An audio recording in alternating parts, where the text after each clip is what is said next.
कि ताबूते सकीना तुम्हारा बाप का तुम्हारे यानी उम्मतें नहीं ले पाएंगी।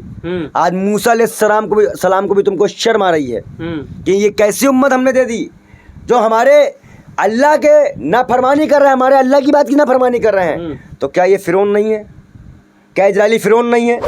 आज मैं फिलिस्तीन में जो रो रहे हैं मस्जिद अक्सा के लिए, जो लड़ रहे हैं मस्जिद अक्सा के लिए, उनकी आवाज़ बनना चाहता हूँ। इजराइल इनके बाप का इजराइल है, इतने भी अंधक थे, इनके बाप का इजराइल है। आप बताओ। वो कह रहे हैं आतंकवादियों से खाली कराएंगे। मूसा और ईसा की औलादे ही लड़ रही है भैया जी। और ये हजरत मोहम्मद साहब की औलादे, इनको तो ये भी नहीं पता, ये तो गोबर खा रहे हैं। ये टोपी है, ये मुसलमानों की पवित्र टोपी है। जैसे कि ये मेरा भगवा है जी, ये दोनों पाक साफ चीजें हैं जी। ये मुसलमान लगाता है और ये हिंदू पहनता है। नमस्कार, मैं आपके साथ जफर सिद्दीकी। आप देख रहे हैं PRB। जिस तरीके से गाज़ा, इजराइल और फ़लस्तीन के बीच युद्ध रुकने का नाम नहीं ले रहा है, एक तरफ जहां कुछ लोग ये कह रहे हैं कि आतंकवादियों पर हमला हो रहा है वो ठीक हो रहा है, कुछ लोग ये कह रहे हैं कि फ़लस्तीन अगर अपनी जंग की आज़ादी लड़ रहा है तो हम उसके साथ हैं। मेरे साथ पूरे मुद्दे पर बातचीत करने के लिए मौजूद हैं बाल योगी पंडित विजय शर्मा, जो बेबाकी से तमाम सवालों के जवाब देते हैं और लगातार सोशल मीडिया पर उन लोगों को कड़े लफ्ज़ों में जवाब देने का काम करते हैं जो लोग बार बार जय श्री राम जैसे वर्ड लिखकर ये कहते हैं कि हम भारत के रहने वाले हैं और हम इजराइल के साथ हैं। तो पंडित जी, बहुत बहुत स्वागत है आपका PRB में। कैसे देख रहे हैं आप, ये युद्ध रुकने का नाम नहीं ले रहा है? देखिए, आज जो लोग इजराइल जाना चाहते हैं, जय श्री राम लिख रहे हैं, जरा एक बात बताओ पत्रकार महोदय, जो पंजाब में पहला अग्निवीर लड़का शहीद हुआ है, कौन शहीद हुआ है? पहला अग्निवीर लड़का शहीद हुआ है, उसको क्या शहीद का दर्जा दिया गया? नहीं। जब अपने ही देश के जवानों के साथ आप दुर्व्यवहार करते हो तो क्या इजराइल जाकर? यतिन सिंहानंद नामर्द वो पहुंचा, उसने कोई बयान दिया? जितने भी जय श्री राम लिख रहे हैं, क्या वो देश के जवानों के लिए प्यार नहीं, इजराइल के लिए प्यार है? इजराइल के लिए प्यार है। ऐसे ऐसे 8 साल 9 साल की उज्जैन की वो बच्ची की याद नहीं आ रही है, इजराइल की याद आ रही है। इतने गिर चुके हैं अंधभक्त, देश विरोधी ताकतों का साथ दे रहे हैं ये लोग देश विरोधी हैं, देश विरोधी हैं बिल्कुल। अच्छा ये बताओ, अग्निवीर का किस लिए लाया गया था? मैं क्यों लगातार विरोध कर रहा था? मेरे टाके लगे थे, मैं गिर गया था इस बकरे में, देख लीजिए, दिखा दीजिए, मेरे टाके लगे थे जब मैं उस प्रोटेस्ट में गया था। उस प्रोटेस्ट में मैंने बार बार कहा था कि अग्निवीर सक्सेस नहीं है। आज एक शहीद को उसका दर्जा नहीं मिल पा रहा है। वो शहीद हुआ इस मिट्टी के लिए, और ये कहाँ में मरने जा रहे हैं? इजराइल। इनके बाप का इजराइल है, इतने भी अंधक थे, इनके बाप का इजराइल है।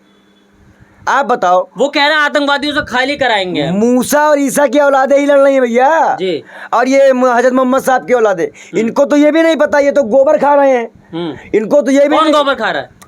कौन खा रहा है? कौन खा रहा है? अच्छा, जो मतलब जो इजराइल का समर्थन कर रहा है वो गोबर। अच्छा ये बताओ, मेरी बात बताओ, मेरी बात समझना जी। मणिपुर दम नहीं, हम लगता है दूध नहीं पिए, डब्बा का दूध पी के बैठे हैं। यहाँ तो परशुराम का खून चल रहा है। ब्राह्मण सनक गया ना, फिर जय जयकार होता है। फिर मैं बार बार इस चीज को बता रहा हूं।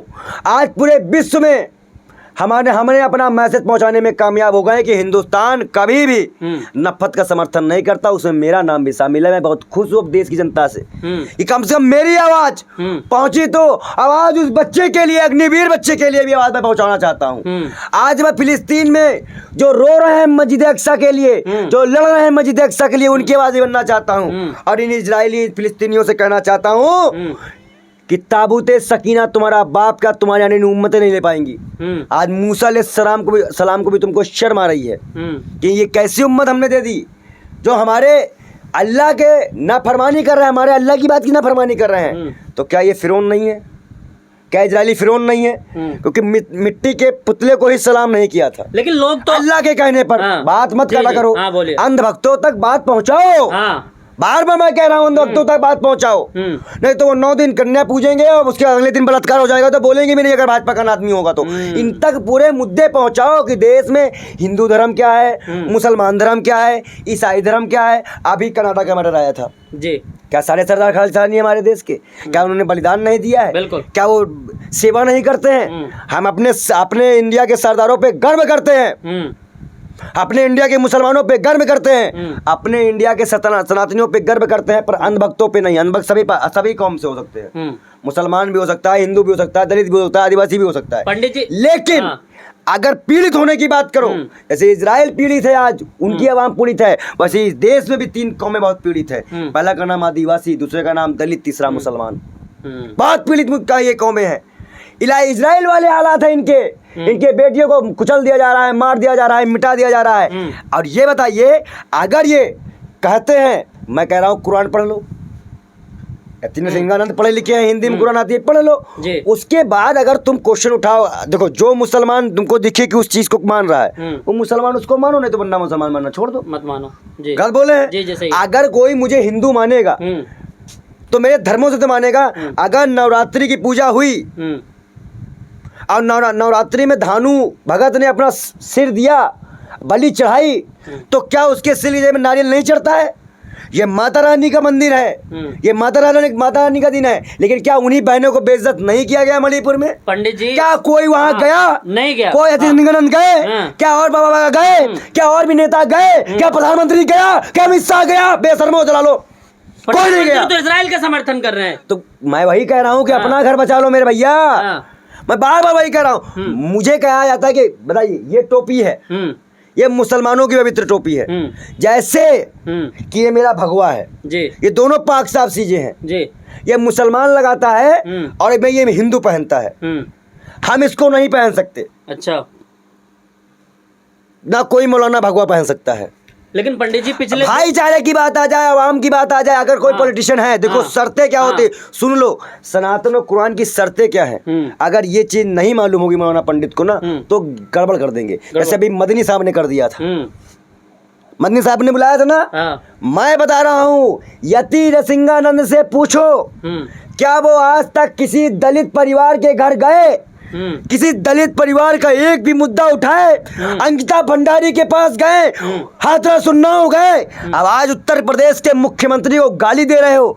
आने वाले टाइम पे इसी प्रकार इजराइल की जनता नेतन्याहू के खिलाफ प्रदर्शन कर रही है। लगता है हमारी बात उनको समझ में आ रही है क्या? पंडित जी, हमारी बात समझ में आई है? पंडित जी, मेरा सवाल सुन लीजिए कि जिस तरीके से आप लगातार फलस्तीन के समर्थन में बार बार अपना बयान दे रहे हैं, इजरायली भी समझ रहे हैं मेरी बातों को। इसीलिए जो बातें मैंने कही, उस बातों का जो प्रोटेस्ट वो कर रहे हैं इजराइल में, अपने प्रधानमंत्री को हत्यारा बोला है, क्योंकि नेतन्याहू ने बहुत बड़ा घोटाला किया है। जैसे भाजपा सरकार ने यहाँ बहुत बड़ा घोटाला किया है, चाहे पीएम केयर फंड हो, चाहे जितने भी घोटाले हैं, चाहे पीएम केयर फंड निकालिए, चाहे उज्ज्वला योजना निकालिए, चाहे नोटबंदी निकालिए, चाहे जीएसटी निकालिए, सब में घोटाले हैं और एक का ही पैसा क्लियर नहीं बता रहे हैं। ऐसे नेतन्याहू ने वहां घोटाला कर रखा है जनता को उलझाने के लिए। आप जो फलस्तीनियों का समर्थन कर रहे हैं, लगातार लोग जो है कमेंटों में ये लिख रहे हैं कि ये बाबा जो है ढोंगी बाबा है, इसने ये चोला पहना हुआ है और ये फलस्तीनियों का यानी आतंकवादियों का समर्थन कर रहा है। क्या कहेंगे? मैं कह रहा हूँ, वसीम रिजवी कौन था जिसको यति सिंहानंद लेके आए थे अपने धर्म में जी? मैं मस्जिद जाता हूँ, दुआ मेरे अधिकार में है जी, दुआ कर लूंगा। नमाज नहीं पढ़ सकता, पूछो क्यों? क्यों? नमाज के लिए टोपी पहननी पड़ेगी, नियत बांधना पड़ेगा, वजू करना पड़ेगा। दुआ कर सकते हैं आप? दुआ हमारे हक में है। अच्छा। अगर हम चर्च जाएंगे तो वहाँ के रूल फॉलो करके वहाँ ये प्रार्थना करेंगे जी। गुरुद्वारे जाएंगे तो वहाँ मत्था टेकेंगे, वहाँ के पगड़ी बांधेंगे। ये तो हिंदुस्तान का कल्चर है जी। और हम तो संत हैं। फकीरों का भी कोई धर्म मजहब होने लगा क्या? साईं बाबा कौन सा मजहब था जी? कबीर कौन सा मजहब था? तुलसी कौन सा मजहब था? अरे रहीम का कौन सा मजहब था? बेशर्मो, इतने पुरुषों का नाम ले लो, और भी द्वापर, त्रेता, सतयुग, उनके अवतारों को देख लो, राम के चेहरे को देखो, उनकी बातों को सुनो। अगर मन में क्रोध का एक जर्रा भी रह जाए तो बताना। जो पुरानी रामायण आती है उनमें राम के वचन को सुनते हैं आप, कि मन मोह लेता है जब राम बोलते हैं। अब आज के चाहे श्री राम आक्रोशित होके आग लगा के, इस तरह का राम, ऐसे कौन से राम थे भाई, मुझे बता दो। उत्तर प्रदेश के मुख्यमंत्री योगी आदित्यनाथ ने कल ही एक पुलिस के अधिकारी, सुहेल नाम है उनका, लखीमपुर खीरी में, उन्होंने फलस्तीनी के समर्थन में कुछ लाइनें लिखी सोशल मीडिया पे, तो उनको नौकरी से निकाल दिया। आप भी फलस्तीनी के समर्थन में उतर रहे हैं, फिर सरकार आपके खिलाफ भी कार्रवाई करेगी, क्या तैयार है आप? ये चीजें जबरन है, हर आदमी का अपना मत है, लोकतंत्र है। अब योगी जी लोकतंत्र का अपमान कर रहे हैं, क्योंकि हर आदमी अपना टोटल मीडिया में स्वतंत्र है जी। वो उत्तर प्रदेश के एसपी होने के साथ एक मुसलमान भी है, मस्जिद अक्सा था उसका रिश्ता भी है जी। तो कई चीजें हैं। जैसे योगी जी अपने ट्विटर हैंडल से लिख देते हैं धार्मिक उन्माद पहला मामला, और भी कई मामले हो जाते हैं। सुरेश चौहान लिख देते हैं, यतिन सिंघा ने गाली दी, वो अंदर गया जी, है हिम्मत जेल में डाल दे, है हिम्मत जेल में डाल दे। तो बाबा जी से कहिए कि डरना छोड़ दें, और कभी अगर जिंदा रहेगा और हम उत्तर प्रदेश के मुख्यमंत्री बने तो दिखाएंगे बाबा को शासन कैसे किया जाता है और रामराज किसे कहते हैं। लेकिन अब जीत कैसे हासिल होगी, किस तरीके से ये आखिर जंग रुक पाएगी, कैसे समर्थन करेंगे, किस तरीके से आप अपने आवाज पहुंचाएंगे? कई इस्लामिक कंट्रियां इसमें समर्थन कर रही हैं, कई इस्लामिक कंट्रियों ने अपना बेड़ा भेज दिया है, बैठ के रोज चल रही है।